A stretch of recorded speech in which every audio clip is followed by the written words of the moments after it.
नमस्कार, मैं हूं तान्या कसौधन और आप देख रहे हैं टीवी 24। गोलगप्पा किसको नहीं पसंद होता। लड़कियों का तो ये फेवरेट होता है, लेकिन क्या आपको पता है कि एक छोटा सा गोलगप्पा गोलियां चलवा सकता है? नहीं ना, लेकिन ऐसा हुआ है।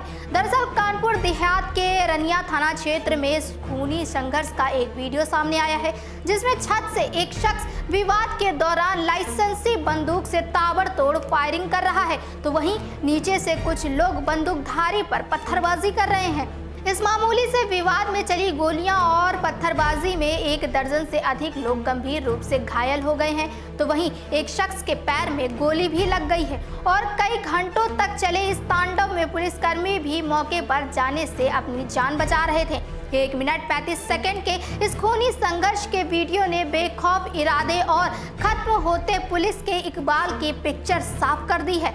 दरअसल दोपहर में महज पानी के बताशे खाने को लेकर दो पक्षों में कहासुनी हुई और देखते ही देखते विवाद बढ़ गया, जिसमें एक पक्ष ने पुलिस को शिकायत की तो पुलिस ने मुकदमा दर्ज कर कार्रवाई कर दी। लेकिन इस बात से नाराज दूसरा पक्ष अपने मोहल्ले यानी राजेंद्र नगर में बैठा था और जैसे ही शिकायतकर्ता सामने दिखा तो उसे उलझ गया और मारपीट शुरू कर दी। बात इतनी बढ़ गई कि कुछ ही देर में 2 से 4 और 4 से 2 दर्जन लोग एक हो गए और एक दूसरे को पीटने लगे। कोई समझ नहीं पाया कि हो क्या रहा है। इसी दौरान जिस दुकान पर शिकायतकर्ता मौजूद था, वहां भी आरोपी ने तोड़फोड़ कर दी, जिसको लेकर दुकान के मालिक यानी तीसरा पक्ष जो इस सब विवादों से दूर था, उसे अचानक गुस्सा आ गया। उसने दुकान के सामने हो रही मारपीट और पत्थरबाजी के चलते अपने घर की छत पर चढ़कर लाइसेंसी बंदूक से ताबड़तोड़ गोलियां दागना शुरू कर दिया।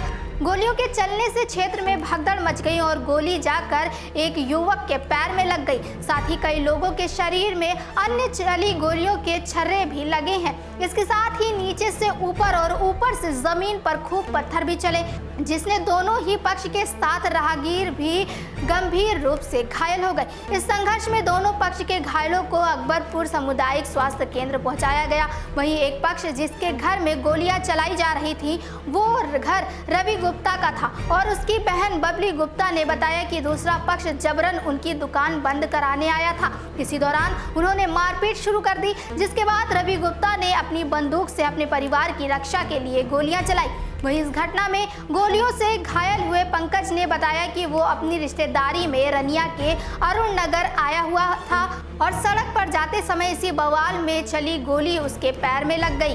कानपुर देहात के अपर पुलिस अधीक्षक राजेश पांडे ने पूरी घटना को पानी की बताशे को खाने को लेकर जोड़ा है कि खूनी संघर्ष से पहले दो पक्षों में पानी के बताशे को खाने के लिए मामूली विवाद हुआ, जिसमें पुलिस ने मुकदमा दर्ज कर लिया। लेकिन आरोपी पक्ष ने इस बात से नाराज होकर दूसरे पक्ष के साथ मारपीट कर दी।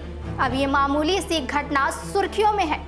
फिलहाल के लिए इतना ही। तमाम और बड़ी खबरों के लिए देखते रहिए टीवी 24।